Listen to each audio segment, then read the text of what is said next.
Okay, good morning students. Welcome on the platform of RPS online classes. Actually in the previous class हम लोगों ने जो study किया था वो हमारा टॉपिक था property of charge and in the property of charge हम लोगों ने एक एग्जांपल लिया था जो एक्सप्लेन कर रहा था उस चार्ज की प्रॉपर्टी कंजर्वेशन और how charge produced and the another property of charge that is quantization of charge. So just I'm trying to explain this method with taking some example. The first one is in A and its atomic number is 11. So number of electron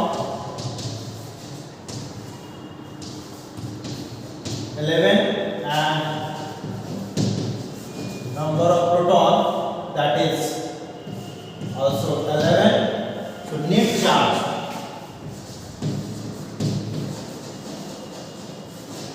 अगर net charge की बात हम लोग करें तो देखिए 11 electron है but negative charge के एंड 11 प्रोटॉन है पॉजिटिव चार्ज के. तो so number of electron and number of proton is equal and both having same magnitude of charge but having opposite in nature. Due to this reason अगर हम लोग यहाँ यह समझे कि यह माइनस है 11 माइनस ये माइनस 11 है और ये प्लस 11 है, ये दोनों एक दूसरे को काउंटर बैलेंस करेगा और नेट चार्ज जो होगा इसका जीरो हो जाएगा यहाँ पे.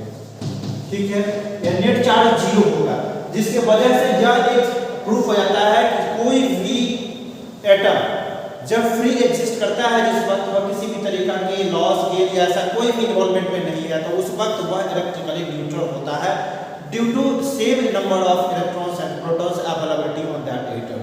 तो यहाँ हम लोग इस चीज को समझ सकते हैं कि यह जो नंबर ऑफ इलेक्ट्रॉन्स थे जो उतने ही है जितने नंबर ऑफ प्रोटॉन है और दोनों में अपोजिट नेचर के चार्ज होते हैं जिसके वजह से नेट चार्ज की बात करें तो जीरो होगा. दूसरा अगर हम लोग लेते हैं यहाँ ये लिखा हम लोगों ने और दूसरी बात करें क्लोरीन का एटॉमिक नंबर 17. यहाँ पर number of electron 17 and number of proton 17. Net charge की बात करें तो इस पर भी जीरो ही होगा. ओके, अब देखिए इसके इलेक्ट्रॉनिक कॉन्फ़िगरेशन को अगर लिखते हैं हम लोग सोडियम के इलेक्ट्रॉनिक कॉन्फ़िगरेशन को लिखेंगे तो यहाँ देखिए 1s2 2s2 2p6 and 3s1. ठीक है, आप यहाँ देखो कोई भी एटम का स्टेबल होने के लिए एक्चुअली केमिस्ट्री में एटॉमिक स्ट्रक्चर चैप्टर में यह चीज पढ़ाया जाता है कि कोई भी एटम का एग्जिस्टेंस जो है अगर वह स्टेबल होना चाहता है तो उसके लिए कंडीशन है कि या तो डुएट फॉर्म करे या फिर उसके आउटर मोस्ट ऑर्बिट में जो 8 इलेक्ट्रॉन का फॉर्मेशन करे.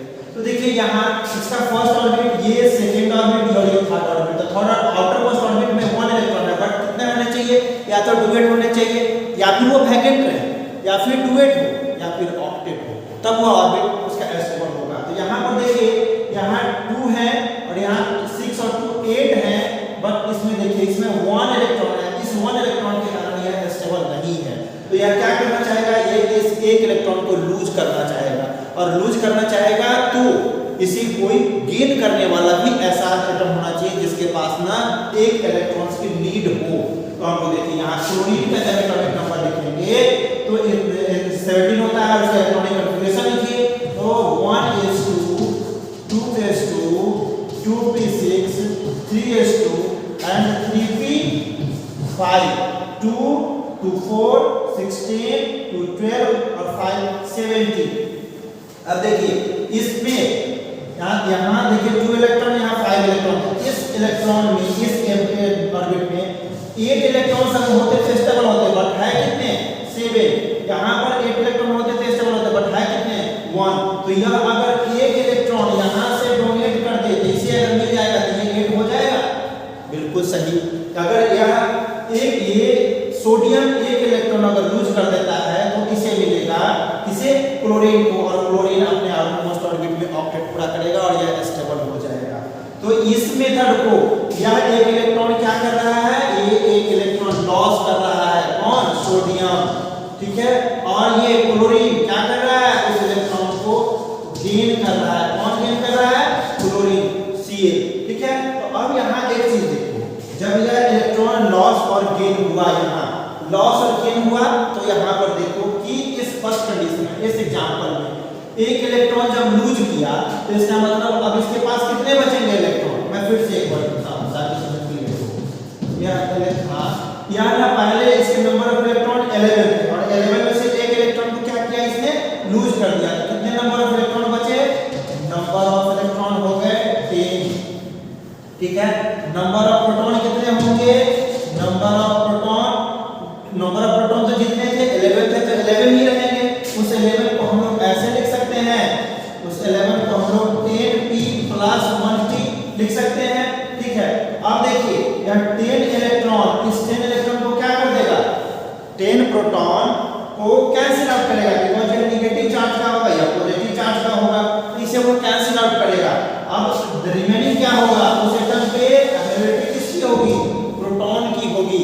मतलब एक एक्सेस प्रोटॉन होगा और इस प्रोटॉन पे चार्ज क्या होता है, पॉजिटिव होता है, जिसके वजह से सोडियम पे कौन सा चार्ज आएगा, पॉजिटिव चार्ज आएगा। ठीक है, ये प्रोटॉन पे कौन सा चार्ज आएगा, प्रोटॉन पे पॉजिटिव चार्ज आएगा। सिमिलरली अगर हम लोग देखें क्लोरीन का, क्लोरीन के 17 होते हैं, एक इलेक्ट्रॉन जो यहाँ से रिलीज किया वो इलेक्ट्रॉन कहाँ जाएगा, तो यहाँ 17 इलेक्ट्रॉन पहले से है और एक इलेक्ट्रॉन अभी आया। ठीक है, यह जो सोडियम जो रिलीज किया उसको लिया, तो अब प्रोटॉन कितने होंगे, तो प्रोटॉन इसके पास पहले भी 17 थे, अभी भी 17 प्रोटॉन होंगे। तो 17 प्रोटॉन 17 इलेक्ट्रॉन को कैंसिल आउट करेगा, रिमेनिंग क्या होगा, इलेक्ट्रॉन होगा। इलेक्ट्रॉन पे क्या मतलब डोमिनेंट इलेक्ट्रॉन हो जाएगा।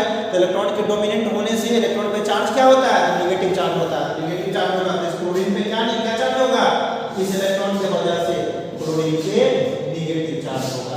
अब यह Na और Cl देखिए, हमने चार्ज की प्रॉपर्टी में पढ़ा था कि अपोजिट अनलाइक चार्जेस अट्रैक्ट, तो पॉजिटिव और नेगेटिव में अट्रैक्शन होगा। इस दोनों के अट्रैक्शन होने से NaCl का फॉर्मेशन होगा। अब आप इस चीज को समझ सकते हो कि यहाँ जो चार्ज का जो प्रोडक्शन है, मतलब चार्ज प्रोड्यूस कैसे हो रहा है, तो चार्ज का प्रोड्यूस इलेक्ट्रॉन के लॉस और गेन मेथड से हो रहा है। इलेक्ट्रिकली हम लोगों ने देखा था एटम को कि इलेक्ट्रिकली एटम जो है वो न्यूट्रल था, बट उस एटम को जब हम लोगों ने इस स्टेबिलिटी के बेसिस पर देखा तो वह जब उसने करीब आया तो एक सोडियम ने इलेक्ट्रॉन को रिलीज किया, क्लोरीन ने उस इलेक्ट्रॉन को एक्सेप्ट किया। इसका मतलब कि लॉस और gain of electron can produce charges. Okay, हम लोगों ने इस चीज को क्लैरिफाई समझ लिया। अब है कंजर्वेशन ऑफ चार्जेस। तो देखिए सबसे पहले यहाँ पर जब यह लॉस और गेन ऑफ इलेक्ट्रॉन नहीं हुआ था तो कितने चार्ज थे, तो 11 + 17 कितने इलेक्ट्रॉन हो गए, टोटल इलेक्ट्रॉन हो गए 28। ठीक है, टोटल इलेक्ट्रॉन जब कोई भी शेयरिंग नहीं हुई थी, नॉर्मल स्टेट में था, नॉर्मल सिचुएशन में था, तो 11 + 17 28 इलेक्ट्रॉन हो गए। जब इलेक्ट्रॉन का क्या हुआ, जब इलेक्ट्रॉन का लॉस और गेन हुआ, तो इलेक्ट्रॉन का लॉस और गेन इलेक्ट्रॉन हुआ, तो उस वक्त यहाँ पे जो लॉस करने के बाद इसके पास कितने थे 10, और यह जो है सो नंबर ऑफ इलेक्ट्रॉन हो गए 18। ठीक है, हमने यहाँ एटॉमिक नंबर लिखा था, बट नंबर ऑफ इलेक्ट्रॉन की बात करें तो यहाँ देखिए 10 इलेक्ट्रॉन बता रहा है, इसमें 10 इलेक्ट्रॉन। ठीक है, और यहाँ पर 17 और 1 18 इलेक्ट्रॉन। ठीक है, तो अब इसको अगर सॉल्व कर दो 10 + 18 क्या होगा, टोटल 28 इलेक्ट्रॉन। तो यहाँ की किसी भी तरीका के लॉस और गेन से पहले कितने इलेक्ट्रॉन टोटल, Na और Cl का 28 electron. After formation of bond, after loss और गेन ऑफ इलेक्ट्रॉन कितने electron, 28 electron. It means charge is conserved. ठीक है, इसमें भी चार्ज का कंजर्वेशन दिख रहा है, मतलब यह इलेक्ट्रॉन कभी चार्ज लॉस नहीं हो सकता है, चार्ज ना वैनिश नहीं कर जाएगा। चार्ज जब भी होगा तो कोई लॉस करने वाला होगा और कोई गेन करने वाला होगा, मतलब total charge, net value of charge is always conserved. ये एक प्रॉपर्टी एक्सप्लेन हो गई। दूसरी प्रॉपर्टी जो यहाँ हम लोगों ने कहा कि चार्ज का जो शेयरिंग होगा, जैसे तुमने देखा यहाँ पर कि एक ही इलेक्ट्रॉन यहाँ नीड थी, एक ही इलेक्ट्रॉन को लॉस किया या एक ही इलेक्ट्रॉन को गेन किया, मतलब जब भी शेयरिंग होगा, जब भी फॉर्मेशन होगा, जब भी यहाँ पर चार्ज का प्रोडक्शन होगा, तो ड्यू टू 1 2 3 मतलब इंटीग्रल वैल्यू ऑफ इलेक्ट्रॉन्स होगा। कभी भी चार्ज का वैल्यू जो होगा वो फ्रैक्शनल वैल्यू नहीं आएगा। ठीक है, इस प्रॉपर्टी को हमने एक्सप्लेन किया और आई थिंक तुम इसके अलावे किसी भी एक दो और एग्जांपल लेकर के इस चीज को एक्सप्लेन कर सकते हो कि लॉस और गेन ऑफ इलेक्ट्रॉन से चार्ज प्रोड्यूस होता है। तभी तो यहाँ पर Na पे प्लस आया है, Cl पे माइनस आया है। नहीं तो अगर इस चीज को हम लोग देखें कि चार्ज के प्रोडक्शन की बात कि चार्ज प्रोड्यूस कैसे होगा, तो शुरू में तो हमने इन लिया था, सोडियम लिया था, नाइट्रेनियम सोडियम। तो सोडियम जो लिया था, सोडियम में तो कोई चार्ज नहीं था, इलेक्ट्रिकली न्यूट्रल था, but after some times I got positive charge on this sodium. So here this explanation or this example can able to explain the nature of charge production with the help of loss or gain of electron. Okay, चलिए अब इसके आगे आते हैं हम लोग।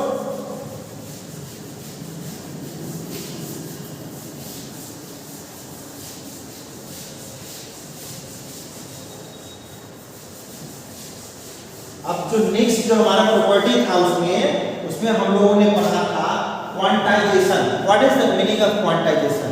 इन fact meaning of quantization is that कि when charge is shared between the atom that will always in a fixed integral form. It is not possible to share an electron in fractional method, in fractional number. Mathematically this quantization principle of charge can be written in this form: Q is equals to Ne. Here Q means charge produced.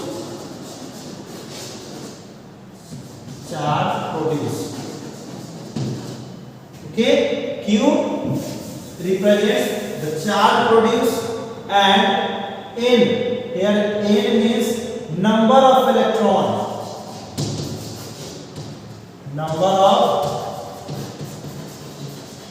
electrons. And E, that is charge on an electron. Charge on an electron. That is already known, 1.602 into 10 to the power minus 19 coulomb. यह charge होता है इस पे, ठीक है, और यह Q equals to Ne mathematically हमको हेल्प करेगा ये समझने में, ठीक है।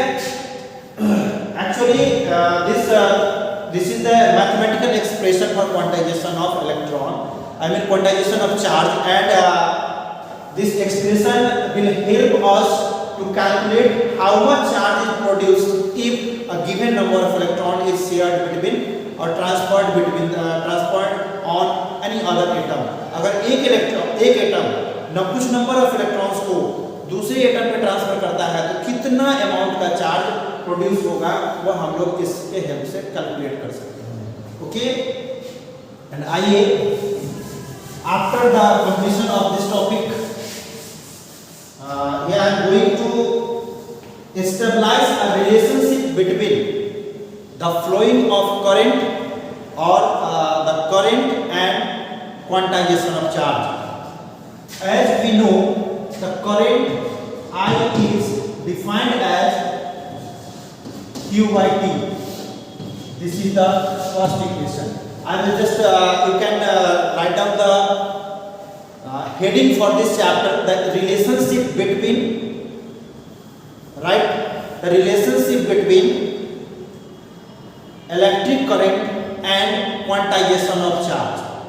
हम लोग यहाँ एक रिलेशनशिप एस्टैब्लिश करने जा रहे हैं करंट और क्वांटाइजेशन ऑफ चार्ज के बीच।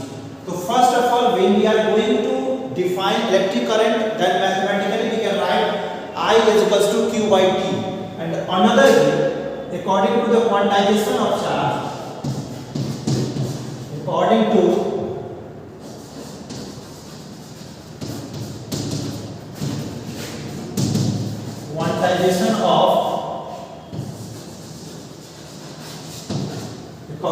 quantization of charge, Q is equals to Nt.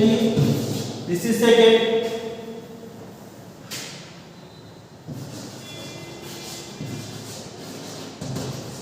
By using first and second we get, that is what, that is here Q is equals to, from first equation Q is equals to IT हम लोग इस first equation से q equals to IT को find out कर सकते हैं and after that we can use IT equals to NE then I is equals to NE by T.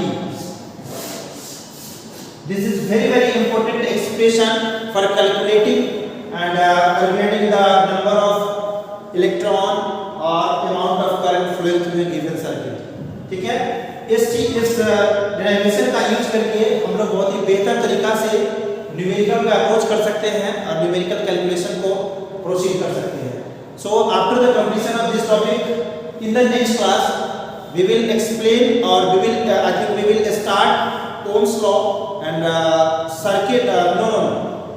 Before starting Ohm's law, we will study circuit element and symbol for the circuit element and find some numericals on the basis of circuit element. After that we will start Ohm's law and then we will continue. Okay, so thank you.